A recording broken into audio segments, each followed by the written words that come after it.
Welcome, everybody. It's time once again for the next chapter with Charlie Hedges as he explores turning the page on his life and yours. Hey, Charlie. Hey, Paul. It's good to be with you once again here on OC Talk Radio, and today's guest is ideal for our theme of moving on to the next chapter of your life. Jennifer Noel Taylor is an author of an upcoming book, Spiritual and Broke, How to Stop Struggling with Money and Live Your Purpose. Jennifer is the CEO of Quantum Touch, Inc., where she learned that when you follow your heart, doors open almost automatically. I resonate so much with Jennifer's thoughtful quote, "Imagine if more people did what they love, how much more joyful the world would be." Her first book was titled Love Incorporated, The Business of Doing What You Love. Her book, Spiritual and Broke, as well as Love Incorporated, offer most relevant insight into your next chapter in life, and therefore I'm excited to engage in conversation with Jennifer. So let's bring Jennifer Noel Taylor and bring her onto the show and begin our discussion of how to make a living and do what you love. Jennifer, welcome to the next chapter with Charlie. Great. Well, thank you. It's great to be here. Yeah, and you know, just so our listeners know, you're in that woesome place called Maui. Oh, yeah, it's miserable out here right now. Only 78 degrees. And you've been there, did you say 15 or 17 years? I've been on and off in the islands for about 15 years. I used to live on Kauai as well, and it's a beautiful spot. Oh, yeah. Now, out of curiosity, which island do you prefer, Maui or Kauai? You know, it's hard for me to decide because Kauai is it's like living in a garden. It's really beautiful, a lot of great hiking.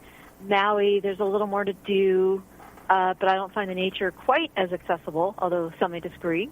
So for me, it's hard to decide if I had to decide between the two. Yeah, I'm a big Kauai fan. Yeah, it's amazing. Because it has so much to offer. You know, it has the high mountains and the low beaches, and and everything in between. It sounds like a wonderful place to live. Now, you know what I want to do? I want to begin our chat today with the opening lines of your soon-to-be-released book, Spiritual and Broke, and you begin with a quote that I just loved. They say, do what you love and the money will come. So, today I ate an entire bar of dark chocolate, snuggled with a kitten, and curled up in my bed with my favorite book. Now I wait. That's a brilliant quote. Can you tell me what you were thinking about when you wrote that? So what I was thinking is there's that idea out there that if you do what you love in life, that the money will just show up. And I used to believe that. I used to think, well, I'm just going to do what I love, and then I'll wait around for the money to come. The only problem that I found is that the money never came. What did show up was tons of debt and my near financial ruin. So I kind of had some fun with that quote because it represented my surprise that the money never came by just doing what I love. Yeah, as much as a kitten and a good book and a chocolate bar. I mean, who could ask for three better things?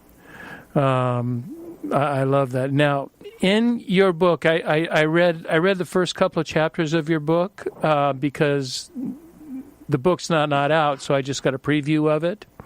And in your introduction to Spiritual and Broke, you wrote that you were spiritual and broke until you experienced a shocking aha moment in the back of a police car.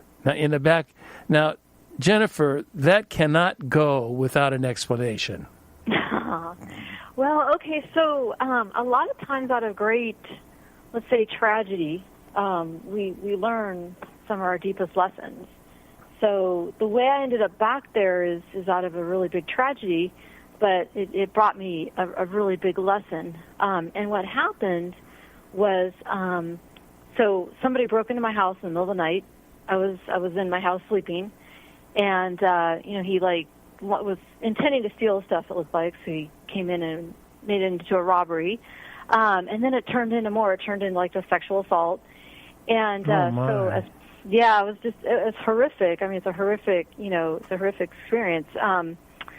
So what happened after that is, I called 911 and the whole house filled with law enforcement. And, I didn't know this at the time, but when you are a victim of that type of crime, you have to go to what's called like the Rape Trauma Center. So that's how I got into the back of the police car, because you have to get escorted to the hospital to the Rape Trauma Center. So where they conduct, make sure you're okay.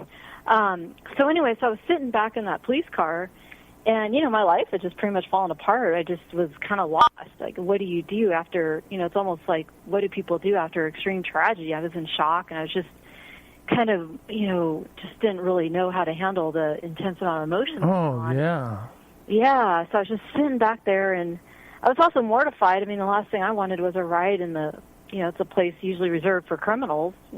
People back there, usually have committed a crime, and I was the victim of a crime, and so... And you got locked doors, you can't get out, and... Can't get out, and you have that cage, and it just is humiliating, right? I felt humiliated at the same time, and then I was a bit in shock. Yeah, and then, but what happened, and this was kind of, I believe, some of these tragedies happen in our life to teach us big lessons, and so what happened was I was sitting back there, and I wasn't really paying attention to much, but all of a sudden I kind of got this message, let's say from the universe, or my intuition said, okay, now pay attention, something's going to happen. And so at that moment, one of the officers, said, we're now transporting the victim to the Rape Trauma Center. And like at that moment, it almost felt like time stood still, because when he said victim, it just like permeated my heart, because I thought, wow, I'm being labeled as a victim, and this is like totally wrong. This whole scene is it's just not me. I'm not a victim. I teach empowerment, like through our workshops and through what we teach with my company, we teach people to claim their power. We teach people a strong message of, owning your reality, owning your life, owning your health. We teach a very strong message of ownership. And here I was being labeled as a victim, and like part of me wanted to scream at the officers and say, "Look, I'm not a victim. This is wrong." And then I had this wake-up call of saying, wow, I actually have been living a lot of my life like a victim. I've been blaming other people for my financial problems. I've been blaming the universe. I've been blaming God. I've been in this blame game. I have been living like a victim. So even though I don't want to admit it, and I teach empowerment, I'm a hypocrite, because I actually live my life like a victim. Most of the stuff I blame on other people. And that was a huge wake-up call, because I realized that, wow, no wonder why I'm struggling in life. I'm not taking power. I'm not taking charge of my life. And I felt like a hypocrite. I'm teaching one thing and doing another. And that was just a huge turnaround point for me, and realizing that, wow, I need to step away from this whole victim mentality. Boy, what incredible insight in that situation. And here you are teaching empowerment, and which is non-victimhood, but somehow that message evidently had not gone from your head to your heart, to where you truly embraced it to the degree that it took a tragic experience for you to embrace it at a much deeper level. I'm sure you embraced it and you were real when you were teaching it, but this just took it to a whole new level, took you to a whole different spot in life. I got it on a really deep level, how I was, my whole life, a lot of what was going on with my money especially was just a result of this victim script, this victim martyr script that was just playing like a broken record in my head, feeling like a martyr for the cause. And I wasn't even realizing I was doing it. Like, for example, if you live in Los Angeles and you kind of get used to that background hum of the freeway, in a lot of places that you live, and that's how that victim mentality was going on in my head. It was just this kind of background hum that I had learned to tune out. So I got it on a really deep level that day, and as much as that tragedy was horrible and horrific, I grew. I really grew from it. What kinds of things did you learn from that? I mean, is that so you learned that you were embracing this form of being a victim, which is, oh so common. I think probably more people than not will adopt that point of view. So what sorts of things did you learn on the positive end to overcome that reality? Well, one of the things that I realized about the victim consciousness is that it's almost like a paradigm through which you view your life. So if you're deeply entrenched in that victim consciousness, the way you look at the world is through the eyes of a victim. And that's what I was doing.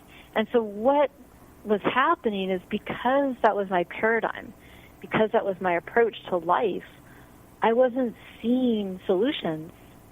I wasn't seeing ways to get out of my situation. I was only seeing the problem, and I was only just stuck in my victim consciousness. So when and it's a process. I wouldn't say I went from victim to owner overnight. I started to adopt this ownership thing, thinking, yeah, I can do this. I created my financial problems. I can get out of it. I created this. I can get out of this, and I started to adopt this ownership. And then what happened was my reality started to shift. I started to see it from a different angle, and then I saw opportunities that I hadn't seen before. I just started to own my power, and then things started to just kind of shift on its own even, because when you switch from the victim mentality to like an owner, your reality actually starts to morph because you're creating it from an energetic perspective. So your reality actually starts to morph in front of your eyes. It was a really interesting experience to see that. Yeah, that really is true. I don't know if it's a saying or not, but I believe it. You really are what you think you are.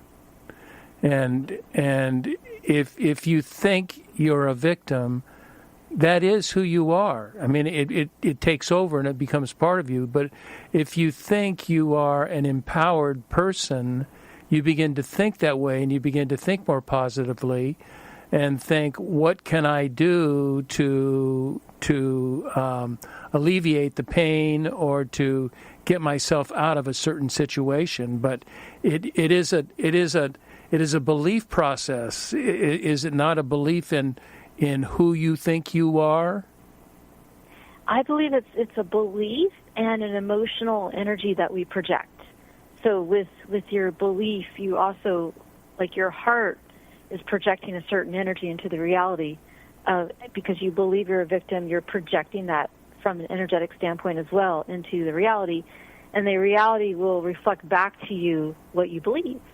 And so as you start to shift that, your reality just starts to shift, because we're like really powerful creators of our reality, and that's what I love about it. We have so much power to create, and when you start creating from the ownership perspective, it's like almost like the energy shifts. Who you are, like you said, who you are shifts, and the whole energy around you shifts. What comes into your life shifts, and that's really amazing. It's funny, we did a podcast not last week, 2 weeks ago. It was titled Let Go and Trust Life. And that life knows what you need. And life will offer to you. And that can also be for those of religious faith. That can also be God. Knows what you need. And if you're open to receive that and open to look for that it is like what you said with the energy. It comes to you because what you're projecting, you are in concert or ready to receive at the same time. Would you agree with that? Yeah. I don't know if you remember this tale about that. An anonymous writer wrote this tale about this guy who was caught in a flood. And he was waiting for God to save him. So God sent, a helicopter and said, hey, climb in, buddy, there's a flood, and then God sent a raft, and God sent a warning, and all these things, but the person remains steadfast, saying, no, I'm going to wait for God to save me. And so he drowns, and he gets to heaven, and he asks God, it's like, why didn't you save me? And God said, well, I sent a raft, I sent a warning, I sent a helicopter. What more did you want? I don't know if you're familiar with that. Yes, I am. It's the same thing. Like, if we just sit there and wait for God to deposit money into our bank account, that's not going to happen. But, I think these opportunities come up all the time. And if we're looking at from the stance of empowerment, we're more likely to see all the opportunities around us to change our situation. Yeah, we'll talk about this a little bit later, but I have for a while been, a good while now, been a member of a 12-step program, and we get what's called newcomers. These are people that are just now getting off of drugs or alcohol, and there is certainly a victim mentality in that it's not my fault. It's the way I am. It's my disease. I can't. There's just tons of excuses rather than saying, okay, I need to take charge and I need to take responsibility for my life. And I think, the 12 steps. I'm going to do a program one day, Jennifer, that I'm going to have a really qualified individual, and I want to do the 12 steps for life. Not just for addiction, but the 12 steps apply for all of life, because they're all about accountability. They're all about accountability and God or a higher power, that you need to take both of those into consideration. So that sounds exactly like what you've done. Mm-hmm. Yeah, the first step is accountability and ownership, and that's a really hard one, because sometimes things just seem that they're just not going your way sometimes. For a lot of people feel stuck. They feel, burdened by taxes or a job that's going nowhere or crazy rent or whatever it is. And sometimes I think for a lot of people it's hard to see, it's hard to feel empowered in these situations. What advice would you give to people like that? I believe that there's always a way. So no matter how hopeless or ridiculous it seems, that if you're willing to own it, you're willing to own that this is your creation right now, then by that, taking that brave step to really deeply own your life, you will be guided in a way out, in a way to something new. That, I had a question I wanted to ask much later, and now I'm going through my notes because it is something I would like to talk to you right now, and I had put that I was going to ask you an unexpected question, but this follows right along the line of what we're talking about, and that is, Jennifer, what do you think of the relationship between asking for help from God or the universe and finding some kind of answer to your woes in life? I know you mentioned pleading with the universe when you were in your trouble, pleading with the universe for some answer. And as my regular listeners know, I've already mentioned I'm part of a 12-step program. And the third step in the program is all about asking God or your higher power to take over and direct you in the best way. How do you think requesting some form of divine intervention will impact this victimhood and this empowerment, and with things coming out of nowhere, you didn't even expect this kind of answer or solution? What do you think about that process of asking for divine intervention? I believe that our divine guidance is really important. It's a really important part of life, because let's say God or the universe or however, whatever you call that, sure, has a vantage point that's different than ours. We're in a human form, and we have a certain way to see the universe, but I believe like our higher power or God sees the whole realm and how to connect to what we want to manifest, and it knows the pathway more than we do.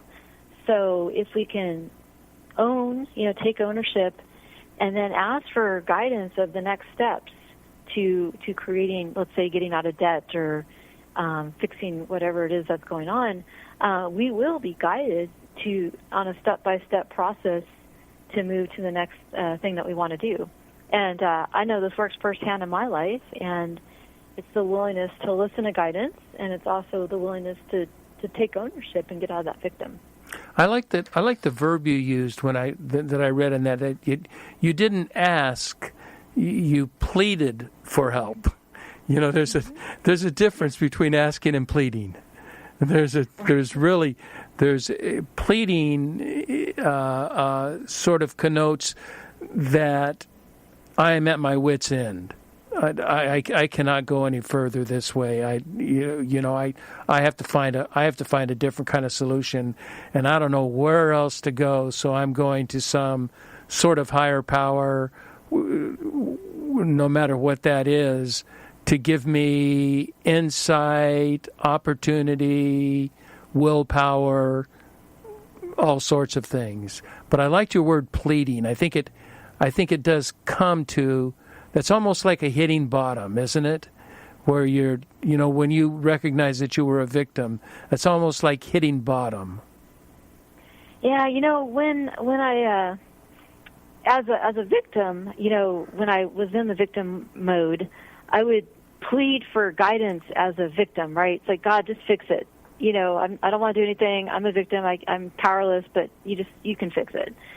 I think that's one way to go about it. I don't think that's as effective as saying, okay, I'm owning this. This is my mess. I'm asking now for guidance and show me a way where I can move beyond this.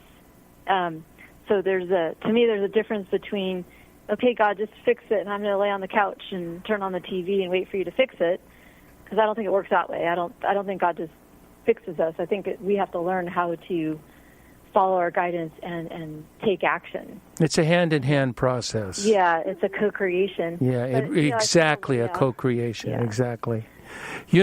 Something you wrote about, and I think it may be applicable here, but perhaps not, but you write about the law of attraction, and it's seeming like it may fit here. Perhaps you could define the law of attraction and then how it impacts this concept of spiritual and broke?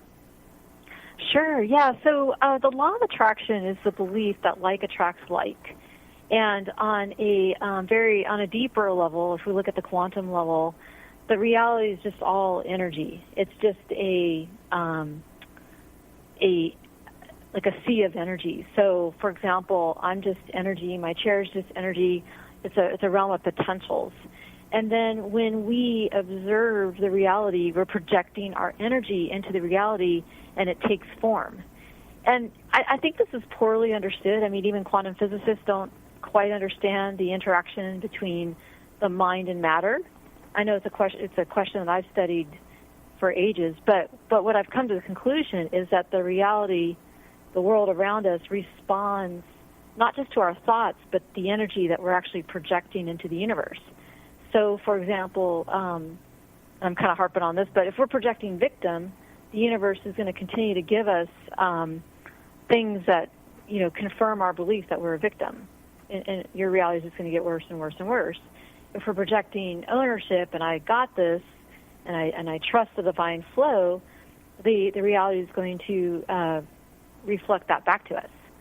So the law of attraction really goes hand in hand with ownership. It's the idea that we are generating our life, we're generating our creation, we're generating the reality around us based on our energy. And it's very empowering. I love it. Yeah, I like that. I resonate with that. But I have to admit that I'm a bit baffled, or not baffled, but I don't completely comprehend this concept of energy. I get that there's energy coming out of me if I'm, there's positive and negative energy, and it's just, and it comes, it's more than a thought. It's more than an emotion. There is just something inside of me that is projecting itself onto the world. Am I close to what energy is, or am I just way off mark here? I think you're super close. I think it's a little bit hard to fully grasp because we perceive the world in terms of physical matter. But I believe it's the accumulation of who we are as spiritual beings, who we are as spirit, our emotional field, what our thought process is, our history. It's like the energy and essence of who we are as spiritual, physical, and emotional beings, all kind of tied up in one package. And I believe that essence of who we are actually is the creator. Oh, I love that. I really love that, spiritual and mental and emotional beings. And there's a part of me that wants to say there's also a sense in which all of that is spiritual. There's nothing that's not spiritual. That it's all combined. But to help us human beings comprehend, we need to categorize that way so we can articulate it and talk about it. Yeah, I agree, because it's hard to explain the eternal when you're in time. You know, I can't say, I understand what eternity is when I'm, in time, and so I think all of this is really difficult to explain. Oh, yeah. I have an intuitive sense, but I think there's a level of the mystery going on. Oh, yeah, and that's a big word in my life, is mystery. Two words that seem to run my life are mystery and paradox. I live in a world of paradox where I believe in two truths at the same time, all the time. Jennifer, I think it's time we take a break, and then I want to come back and I want to get into spiritual and broke, and I want to get into the down and dirty tactics that you use that we can help some of our listeners on that. Oh, great. Okay, so we'll take a quick break.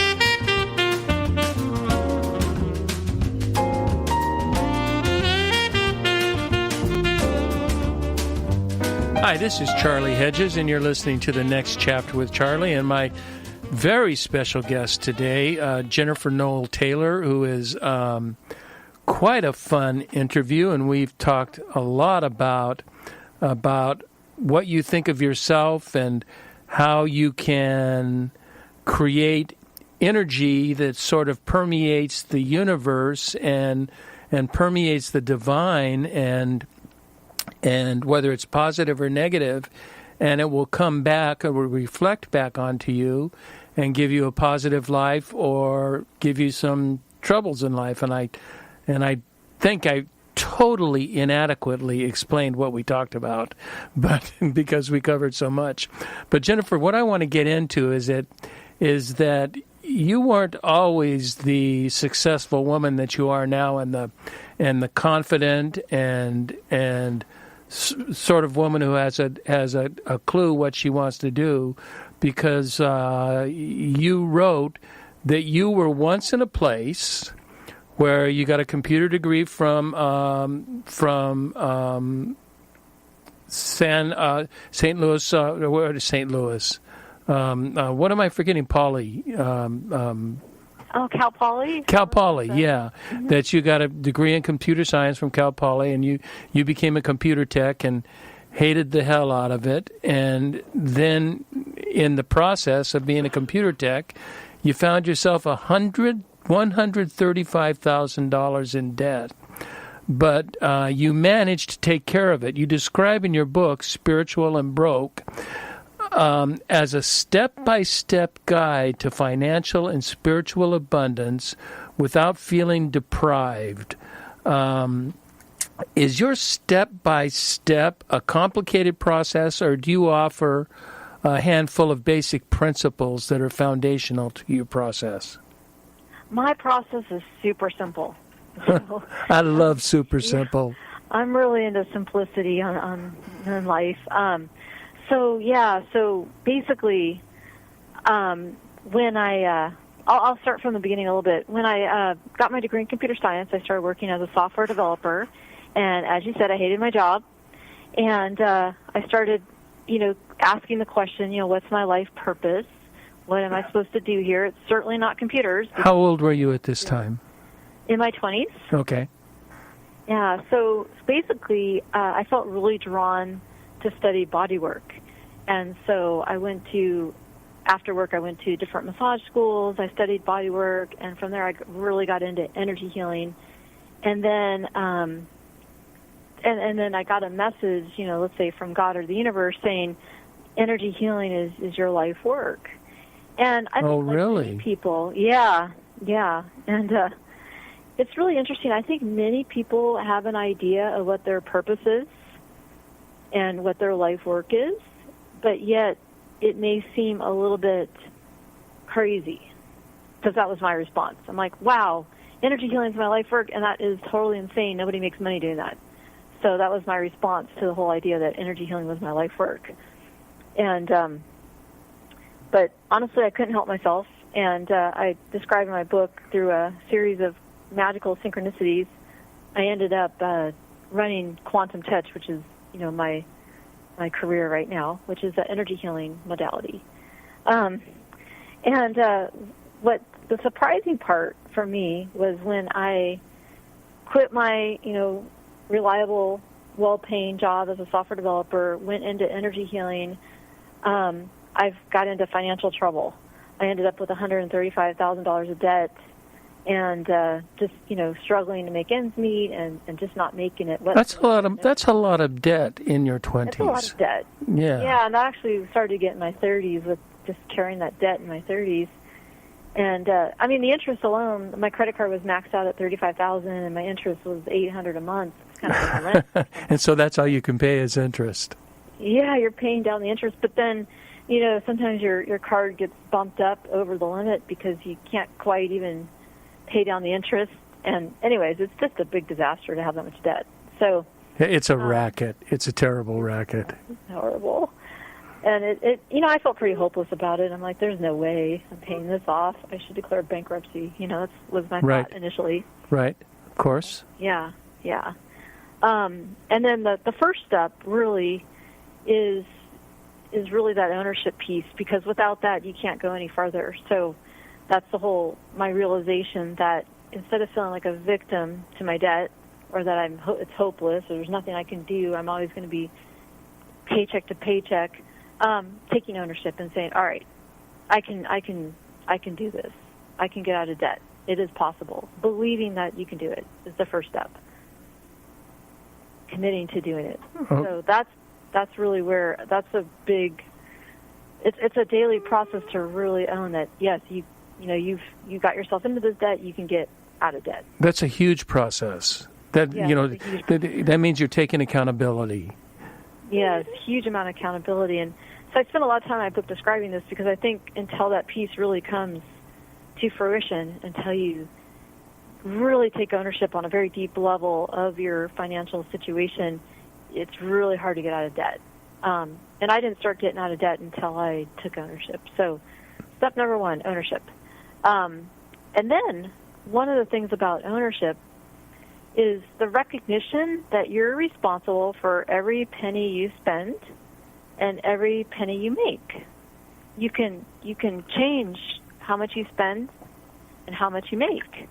And it seems like really simple, but sometimes it feels like with all the bills piling up and everything in our life that we somehow lost control of our money.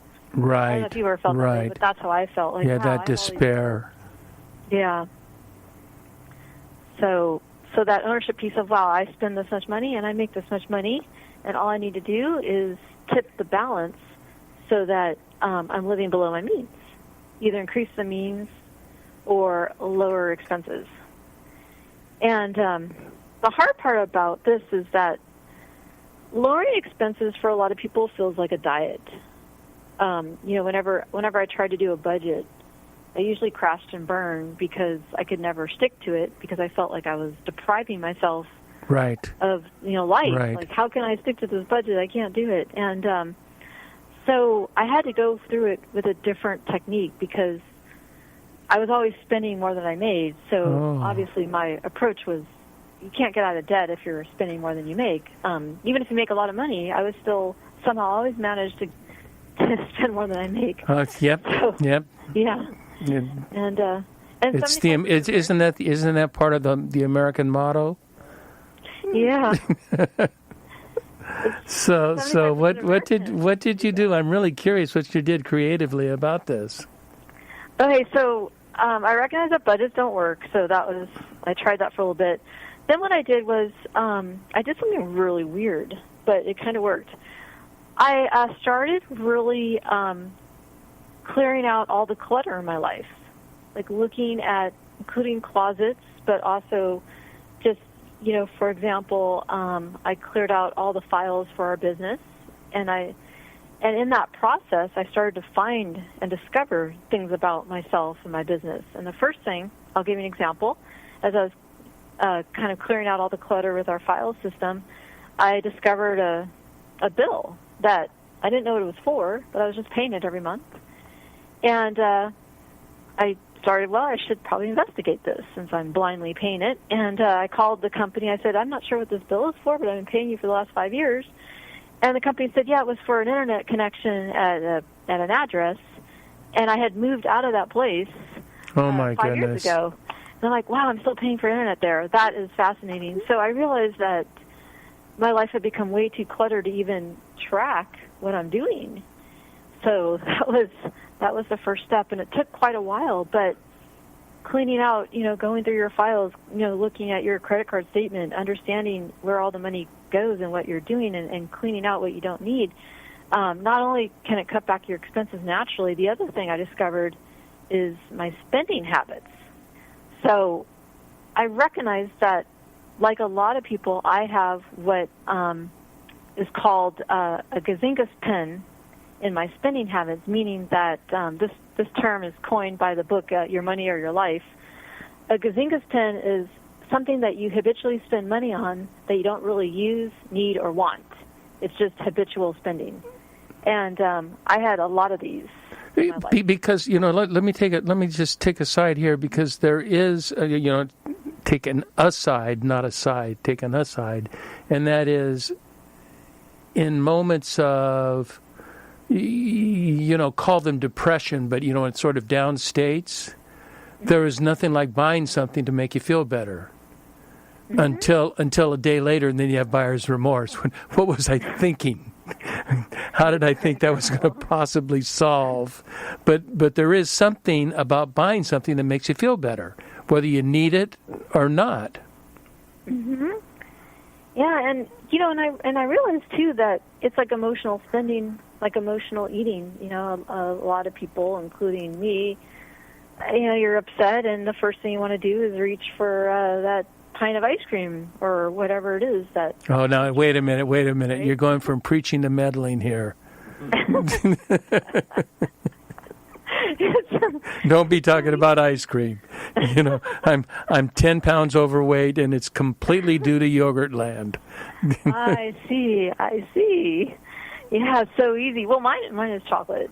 But I was doing that with spending, right? So you get depressed or you're sad. Mostly I was depressed about my money. So what do? I spend more money on something else I don't need, and it just is this peril. Like, I'm so upset about my finances, I'm going to go buy something. That's funny. So what's our next step? So that actually can take a while, because as you clean out all the clutter in your life, you look at asking yourself a crucial question: do I really love this thing, or am I buying it for some other purpose?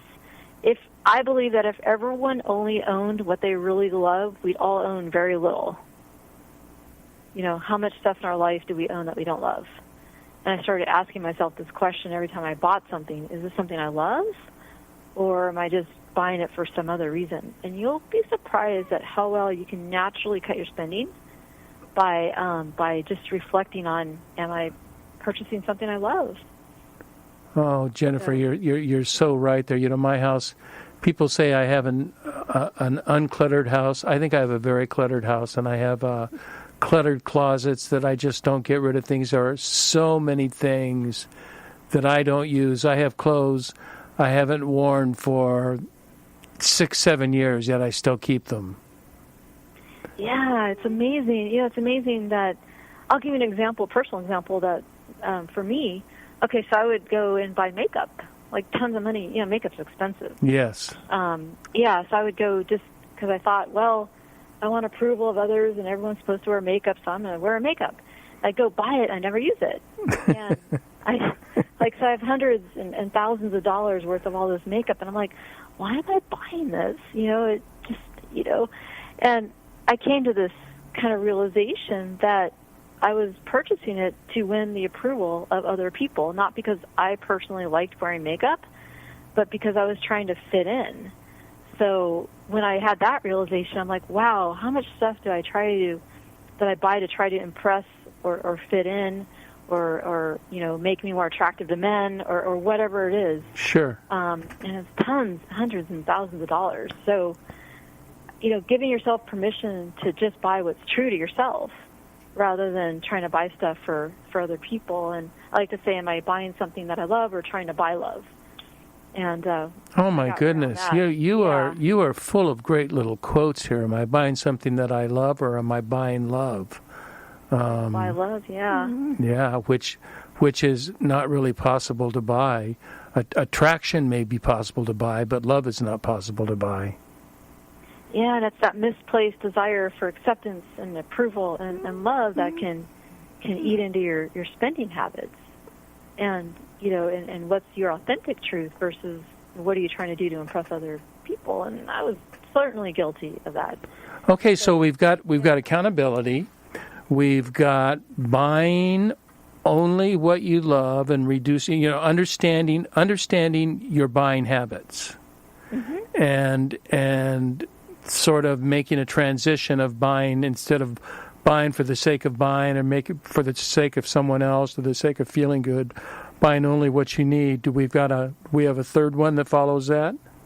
Yeah, and one more thing about the buying habits, it also applies to housing. So that's another big realization. I was spending way too much on housing just because I thought I should have a certain type of place. But anyways, and that's usually where a lot of people's money goes, is housing costs. So, but the next thing is, and obviously for many people, their income's too low. You know, if you've gotten down, let's say you're super frugal already and you just don't even make any money. So then we have to look at, you know, what's going on that's causing you to make very little money.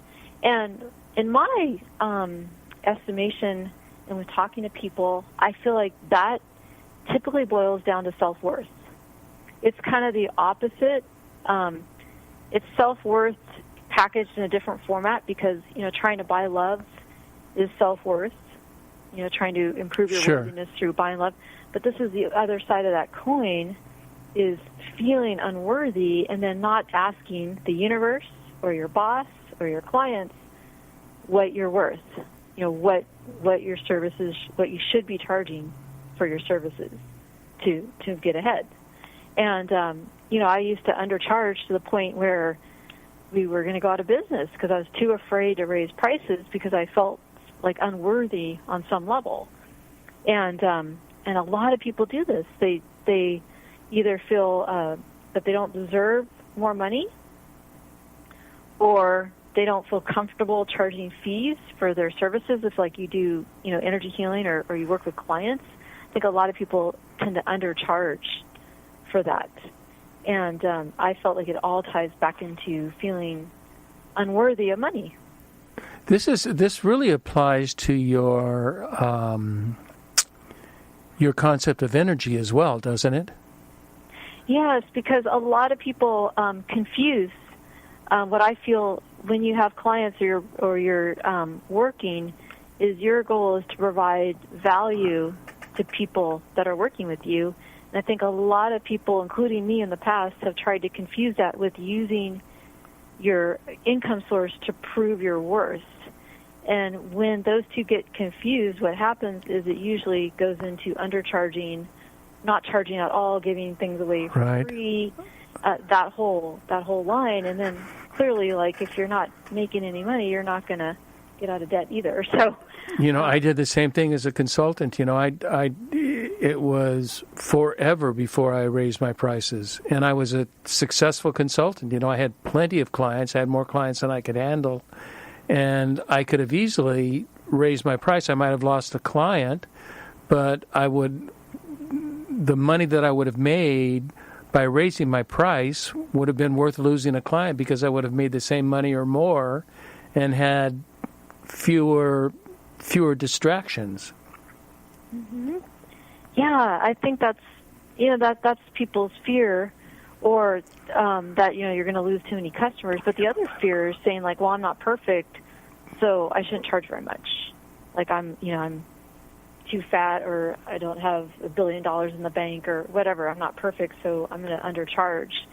And it all goes back into not enough revenue then. And I was doing that in spades. Okay, because I've got some other questions. Do we have any other points in here? Those are my two biggest points. And then also, I also talk a lot about following your divine guidance through all of this, which is a huge topic. But I believe that your guidance system, what I call the cosmic GPS, will see opportunities and connections and things that you can't see necessarily from your human vantage point. So how to tap in and connect to that guidance system so that you connect with opportunities to make more money. You build up your internal self-worth so you don't have to seek it from outside of yourself. And that's a whole other arena there. Yeah, that, and I wanted, Jennifer, we could truly, I say this a lot, but truly we could go on for half an hour more. We are going to go, if it's okay with you, we're going to go a few minutes longer, because I just, there's so much I want to talk to you about. Is it okay with you? Oh, sure, yeah, that divine guidance, it's a big topic, but it's one of the key components. One thing I really want to compliment you on, and that as I read the pieces of your book, what I really liked? I mean, I liked a lot of it, but one thing I really liked in reading these chapters, I caught that you wrote not so much about becoming rich or a millionaire, but instead by living below your means and simply being able to pay the rent on time. Just getting back to the basics. And Jennifer, I got to tell you, I so appreciate your honesty and integrity, because that normally doesn't sell books. What sells books is giving them the hype that we're going to make you the million, you're going to get this, and you're saying, no, I'm just going to give you some suggestions for a contented life, for a good life, and I just I want to praise you on your honesty and integrity in doing that. I think that's bold. And whether the truth doesn't always sell, but the truth is in your heart, and you get to feel good for expressing that truth. Thank you for that. That was really good. Thank you for that. Yeah, I believe in financial alignment. Creating a balance with your money and your heart, and that doesn't necessarily mean having a mansion, but I think the maintenance on a mansion would be a big pain. So, oh my goodness, yes, I just believe in alignment, and that's and creating happiness from a sense of alignment. Because I don't know if you've heard this movie. Tom Shadyac has a movie called I Am. No, I've not. Yeah, so Tom Shadyac was the director of a lot of big movies in Hollywood, and he had his mansion and he had his multiple millions of dollars, and he came to the conclusion that having all this stuff above a certain level didn't make him any happier, like the bigger mansion, the better car, the ornate toilet bowl, whatever it is. this didn't make him any happier. So now I think he moved to a trailer park, and has a community. He's super happy. So I think at some level, excess doesn't lead to any more happiness. There's kind of a balance point, where you're happy, and doing more than that doesn't affect your happiness level. I want to. I so agree with that more doesn't make you happier, because I've had more and I've had less, and more doesn't necessarily make you happier.